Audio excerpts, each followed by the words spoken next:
Bismillahirrahmanirrahim və bihi nəstəin. Allahümmə salli ala Muhammed və ali Muhammed. Belə bir mövzu var. Həqiqətən Peyğəmbər, imam, mömin insanlar nifrin eləməzlər, qarğış eləməzlər yəni. Amma nümunə üçün, ibrət üçün yəni. İbrət üçün bəli, Peyğəmbərdən də nifrin var. İmamlarımızdan da nifrin vardı. Nifrinləri də həyata keçirdi. O yerdə qalan üçün bir ibrətdir, mənasıdır. Budurlar eləməyiblər nifrin. Nümunə üçün nifrinlər eləyiblər ki, yerdə qalanı başa salsınlar ki, biz əgər nifrin eləsək qabul olar. Məsələn, biri də İmam Zeynəlabdin əleyhisselamın elədiyi nifrindir. Bilirsiniz, Kərbəla müsibətindən sonra qəhrəman Muxtar Səqəfi Kərbəla qatillərinin intiqamını alıbdır. Ki, İmam Hüseyin əleyhisselamın Kərbəla şəhidlərinin qatillərini hamısını çağırıb cəzasını veribdir. Və onlardan da biri Hərmələ olub. Bilirsiniz ki, o Hərmələ kimdir? Allah lənət eləsin ona. Hərmələ 6 aylıq İmam Hüseynin balası Əli Əsqərin boğazından ox vuran şəxsdir.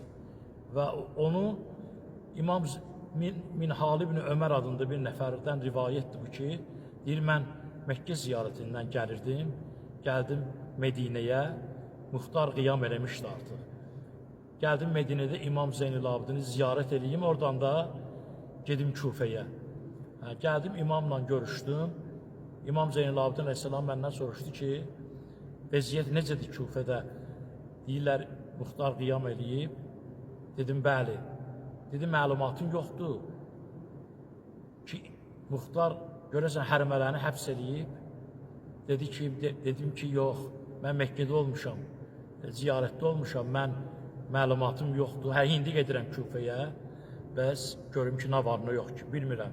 Hərmələni həbs edib, yoxsa deyil, o zamanda gördüm ki, imam əlini qaldırdı, süfrənin arxasına oturmuşdu.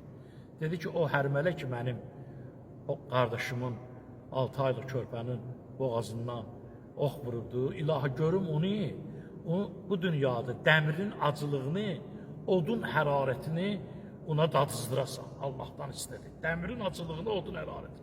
Bu duanlarla da qutardı. Mən də görüşdüm, sağollaşdım, ilə gəldim Küfəyə. Küfəyə girən kimi gördüm yolun ortasında, yolun başında. Muxtar dayanıb bir dəstə adamla, məni də tanıyırdı, salamlaşdıq.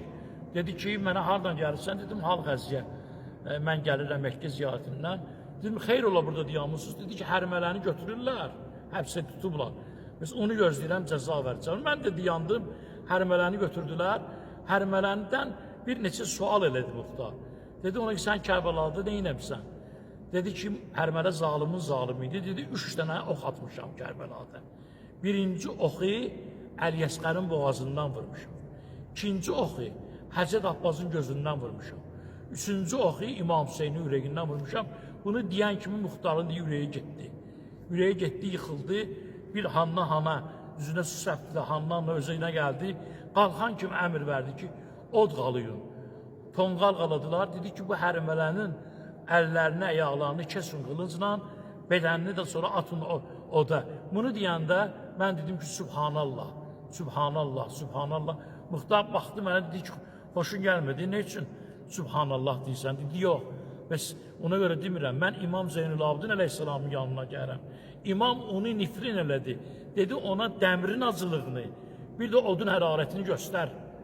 Mən gördüm ki, sən dedin, qılıncla doğru bu dəmirin acılığıydı. Sonra dedin, atın odun hərarət. İmamın duası qabul oldu. Bu zamanda gördüm ki, Muxtar getdi secdəyə. Dedi, şükrən, ləkə, ya Rəbb, əlhəmdülillah. Şükür olsun Allah'a ki, İmam Zeynəlabdin əleyhisselam duası mənim vasitəmlə həyata geçdi. Mən buna şükür edirəm. Esselamu aleyküm və rəhmətullah.